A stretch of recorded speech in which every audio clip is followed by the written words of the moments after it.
The neon sign outside flickered against the darkening sky, casting a dim glow over the parking lot. JD Vance pulled in, his car rolling to a quiet stop. The day had been long. Meetings, handshakes, conversations that felt more like debates. He was exhausted, running on little more than coffee and obligation. All he wanted was a simple meal, a quiet moment before the long drive ahead. The restaurant in front of him wasn't fancy, just a small-town diner tucked between a gas station and a hardware store. The kind of place that had been around forever, where the same customers sat in the same booths every day. As he stepped out of the car, the scent of grilled burgers and fresh coffee drifted through the cool evening air, comforting, familiar. He took a breath, then pushed open the door. A soft jingle from the bell above signaled his arrival. Conversations hummed in the background, the clinking of forks against plates, the low murmur of a radio playing an old country song. It should have felt welcoming. But the moment he stepped inside, something changed. A woman behind the counter, probably in her late 30s with tired eyes and a polite but distant expression, looked up. She was mid-smile, but the moment she recognized him, it faltered. Not much, just a flicker, a hesitation. It happened fast, but JD noticed. A few heads turned. A man at the counter, halfway through his burger, leaned toward his friend and whispered something. Another, a woman in a flannel shirt, lowered her coffee cup a little too hard, her eyes narrowing slightly before looking away. JD was no stranger to looks like these. He'd seen them before, and right now, standing in the doorway of a diner in the middle of nowhere, he could feel it. He wasn't just another customer. He was something else. JD stepped forward, offering a small, polite nod to the hostess behind the counter. She straightened slightly, tucking a loose strand of hair behind her ear. "Evening," she said, her voice careful, measured. "Dining in or taking out?" "Dining in, if that's all right," JD replied, his tone easy, unassuming. There it was again, that flicker of hesitation. It lasted just a second, but it was enough. She glanced over her shoulder toward the kitchen, her fingers tightening slightly around the edge of the counter. "One moment," she said before disappearing through the swinging door. JD exhaled slowly, shifting his weight as he glanced around the room. More people were looking now, some pretending not to, others making no effort to hide it. A man at the counter stirred his coffee, his spoon clinking a little too loud against the ceramic. A couple in the corner exchanged a glance. A younger guy near the window leaned back in his chair, arms crossed, watching like he was waiting for something interesting to happen. Through the small window in the kitchen door, JD could see movement. Two figures, one of them the hostess, speaking in hushed voices. The other was a man, broad-shouldered, wiping his hands on a towel. Their conversation wasn't long, but when the hostess returned, her face had changed. She wasn't uncertain anymore. She looked decided. "I'm sorry, sir," she said, her voice firmer now, as if she'd rehearsed the words in her head before stepping back out. "We can't serve you tonight." The room went still, not silent, but still. The grill sizzled in the back, a fork scraped against a plate somewhere, but the usual hum of conversation had dulled. JD let the words settle, feeling their weight. His first instinct wasn't anger, it wasn't even surprise, it was understanding. He'd been in enough rooms to recognize when a decision had already been made. He studied the hostess's face. She wasn't rude, wasn't cruel, just firm, like someone following through on something she wished she didn't have to. JD let out a slow breath, his hands resting on his hips. "Did I do something wrong?" he asked, keeping his voice calm, even. The hostess didn't fidget this time. "It's just, we'd rather not serve you tonight." No explanation, no excuse about closing hours or short staffing, just that. From the counter, the man stirring his coffee muttered something under his breath. The younger guy near the window smirked. JD could feel the weight of the moment pressing on him. He had options. He could shake his head and walk out. He could demand an explanation, call them out, ask if they had any idea what this would look like in the morning's news cycle. Instead, he just stood there, waiting. JD let the silence stretch, his expression unreadable. He wasn't the type to react on impulse, and he wasn't about to start now. Instead, he met the hostess's gaze, steady and calm. "Did I do something wrong?" His voice was even, no edge to it. Just a simple question. The hostess hesitated, her lips pressing into a thin line. She glanced toward the kitchen again, but this time, the door swung open before she could say another word. A man stepped out, wiping his hands on a grease-stained apron, broad shoulders, thick arms, maybe early 50s. His name tag read Don. He didn't ask what was going on. He already knew. "I hear you got a question," Don said, his voice gruff, carrying the weight of someone who had spent a lifetime running a business that didn't have room for nonsense. JD turned toward him. "Yeah," he said, keeping his tone measured. "I'd like to know why you won't serve me." The tension in the room thickened. A man in a worn work jacket at the counter shifted in his seat, his fork hovering over his plate. A couple near the window looked at each other, like they weren't sure whether they wanted to stay or leave. The younger guy near the window leaned forward, a slow smirk creeping onto his face, like he was enjoying the show. Don exhaled sharply through his nose, his fingers tightening around the towel in his hands. "Look," he said, shifting his weight, "this ain't personal." JD raised an eyebrow. "Seems pretty personal." Don's jaw tightened. He rubbed the back of his neck, glancing toward the handful of customers who were still watching. Some avoided eye contact. Others didn't bother hiding their curiosity. He let out a long breath before finally speaking again. "People around here got their opinions about you, about the things you stand for." His tone wasn't aggressive, but it wasn't apologetic either. "I got a business to run, and I don't want trouble." JD nodded slowly, letting the words settle. "And me sitting down for a meal is trouble?" Don didn't answer right away. His gaze flicked toward the counter, where the old man in the work jacket had gone back to eating, though his chewing was noticeably slower now. A few booths away, the younger guy let out a quiet chuckle, shaking his head. JD had seen this before, not exactly like this, but close enough. This wasn't about one decision. It was about pressure, about expectations, about making choices that felt safer, even when they didn't feel right. He studied Don's face for a moment before speaking again, his voice calm, almost conversational. "Be honest with me, do you agree with this? Or is this just about keeping the peace?" Don's fingers curled slightly against his apron. For the first time, JD saw something close to discomfort in his expression. A flicker of uncertainty. Like maybe he wasn't as sure about this as he wanted to seem. But before Don could answer, the younger guy near the window let out a sharp laugh. "Oh, come on," he said, shaking his head. "This ain't that deep. You're just not welcome here. Simple as that." JD turned toward him, studying him for a moment. He looked like the kind of guy who enjoyed a good fight, someone who had been waiting for an excuse to say something. But JD didn't bite. He just looked back at Don. "I've got no problem leaving," JD said, his tone still calm, "if that's really what you want." The words hung in the air, giving Don a chance to reconsider, to push back against whatever pressure had led to this moment. JD wasn't here to argue. He wasn't here to make a scene. But he wasn't going to just walk out without understanding why. Don's gaze flicked toward the kitchen, then back to JD. His grip on the towel tightened for a second before he let out a slow breath. "I just don't want things to get ugly," he muttered. JD nodded. "Neither do I." For a long moment, neither of them spoke.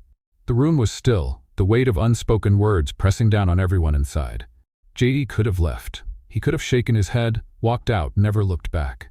He could have made a call, turned this into a headline, let the internet do what it does best. Instead, he did something no one expected. He pulled out a chair, sat down and said, "Then let's talk." The room seemed to tighten around JD as he pulled out the chair and sat down. His movements calm, deliberate. He didn't slam it against the floor, didn't puff up his chest or raise his voice. He simply sat, resting his hands on the table like he had all the time in the world. It was a move no one had expected, and for a second, it threw everyone off balance. Even Don hesitated, his arms still crossed over his grease-stained apron, his expression unreadable. "Talk?" Don repeated, as if the word didn't belong here. JD nodded. "Yeah. You don't want me here, I get that. What I don't get is why." A scoff came from the younger guy near the window. He shook his head, leaning back in his chair with that same smirk still plastered on his face. "Man, this guy's got nerve," he muttered, loud enough for everyone to hear. JD didn't acknowledge him. His focus stayed on Don, who exhaled sharply and pulled out the chair across from him, but he didn't sit. He leaned on it instead, arms resting on the back, like he was still deciding if this was worth his time. "I run a business," Don said finally, his voice low but firm. "I don't pick fights, I don't want headlines, but I got a community to think about." JD nodded, considering that. All right, so tell me, what does this community think about me? Don glanced over his shoulder, as if expecting someone else to answer that question. The waitress behind the counter shifted uncomfortably. The old man in the work jacket had gone back to eating, but his fork hadn't moved in a while. Even the couple in the corner, who had been quietly observing, seemed more invested now. Don turned back, rubbing a hand over his face. People here don't like politicians, he admitted.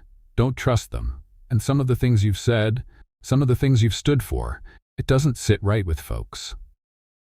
JD leaned back slightly, taking that in. Fair enough, he said after a pause.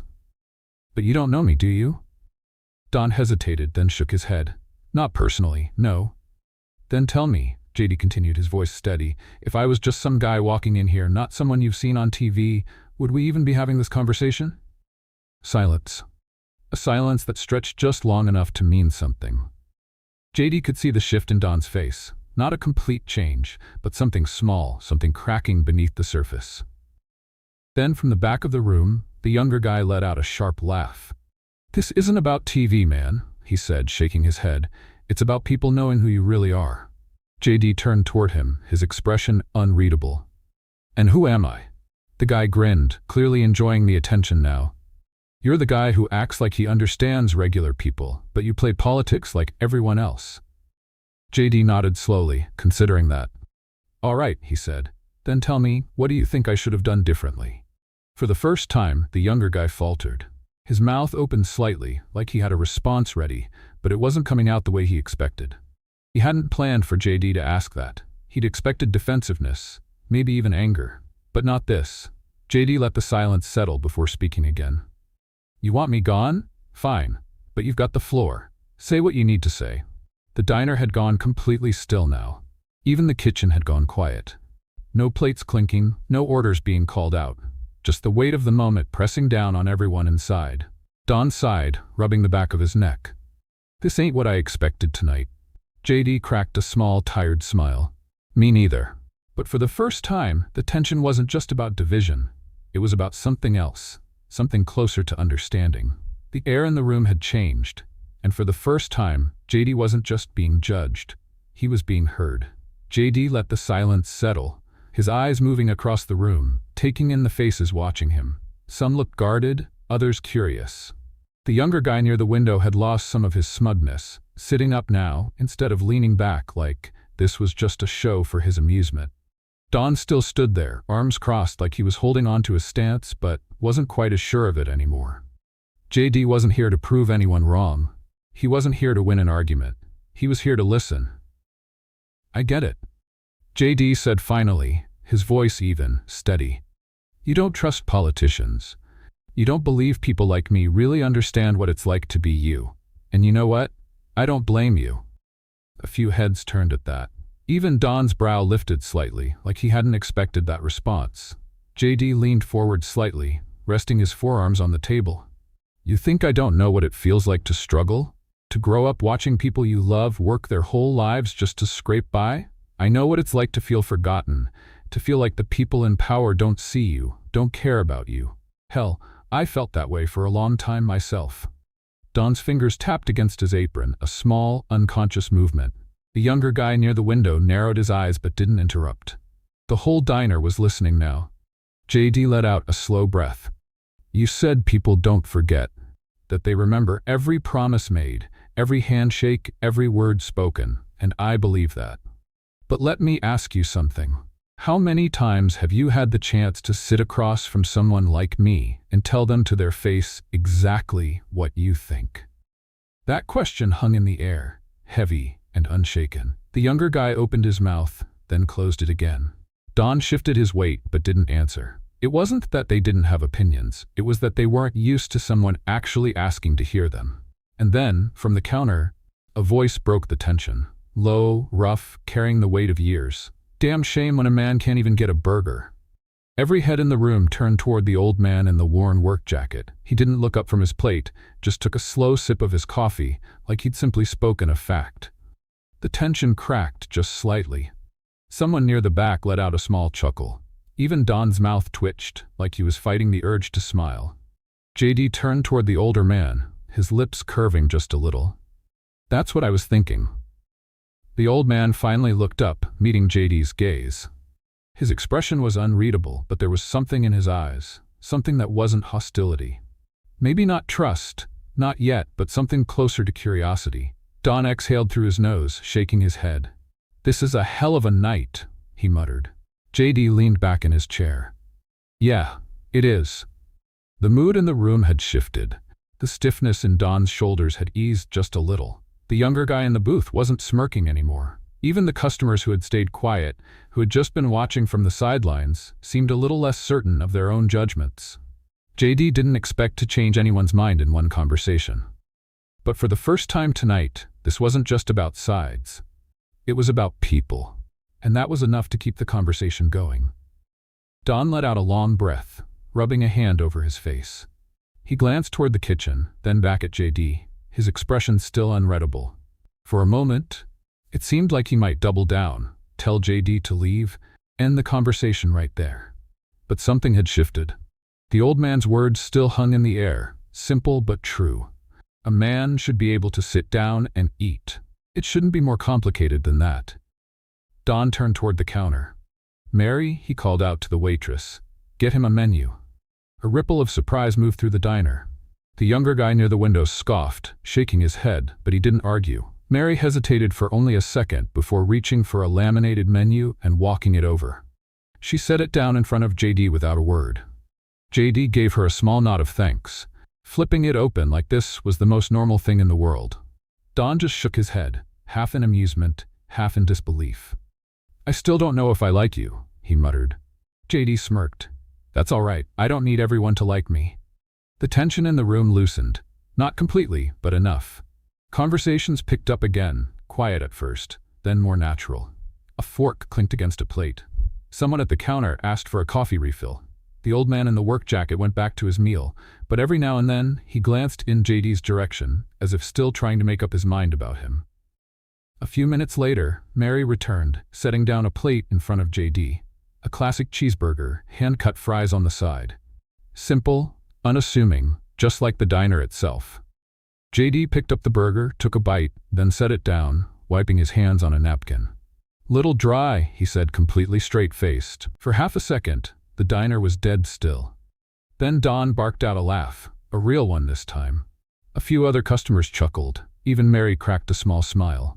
The younger guy still looked skeptical, arms crossed, but now there was something different in his expression.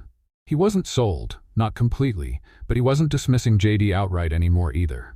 JD wasn't under any illusions. He knew this wasn't some grand moment of unity. He hadn't magically changed anyone's mind. But he had started something, a conversation. And sometimes that was enough. Don leaned against the counter, watching JD as he ate. "You ever had this happen before?" he asked. JD thought about that. Not just the rejection, because rejection was part of the job. People loved you one minute, hated you the next. But this, being told he wasn't welcome in a place as simple as a diner, not because of who he was personally, but because of what he represented. No, not quite like this. JD shook his head. "Not like this." Don nodded slowly, like that confirmed something he'd been wondering. "And you stayed." JD took another bite, swallowed, then looked up. "Yeah." Don let out a small chuckle. "Most guys in your position would have walked out, made a fuss. Maybe called a lawyer, maybe made sure this place was all over the news by morning." JD smirked. "Thought about it." Don laughed again, shaking his head. Then he sobered. "You're not going to change everyone's mind." JD nodded. "I know," Don exhaled, rubbing the back of his neck. "And I can't promise I won't regret serving you tomorrow morning." JD grinned. "That's fair." The old man at the counter set down his coffee cup. "Still a damn shame when a man can't get a burger," he muttered. JD raised his glass of water slightly in his direction. "Well, I think that's about to change." Mary smirked, refilling JD's coffee cup. "We make it strong here," she muttered. JD took a sip, raised an eyebrow. "I can tell." A few people chuckled. It wasn't much, but it was something. JD took another bite of his burger, chewing slowly as the sounds of the diner returned to normal. The grill sizzled in the back, silverware clinked against plates, and quiet conversations filled the space that had been thick with tension just minutes ago. Across the room, the younger guy still sat with his arms crossed, but the smugness was gone. He wasn't grinning anymore, wasn't tossing out quick remarks just to get a reaction. He was just watching now, listening, like he was trying to figure out what to make of all this. Don leaned against the counter, arms still crossed, his expression thoughtful. He studied JD for a long moment before finally shaking his head. "I still don't know if I like you," he admitted, "but I respect that you stayed." JD set his napkin down, nodding slightly. "That's fair," Don exhaled, running a hand over his face. "People around here, they remember things. They don't forget who shows up and who doesn't." JD stood, pulling a few bills from his pocket and leaving them on the table. "Neither do I," he said. Don gave a small nod, like maybe, just maybe, he understood. The younger guy in the booth still looked unconvinced, but there was no challenge in his eyes now, just curiosity. He might not have changed his mind tonight, but at least, for once, he had listened. As JD stepped toward the door, the old man at the counter gave a slow nod. JD returned it before pushing the door open and stepping into the night. He hadn't won anything, but maybe, just maybe, he had started something. And sometimes, that was enough.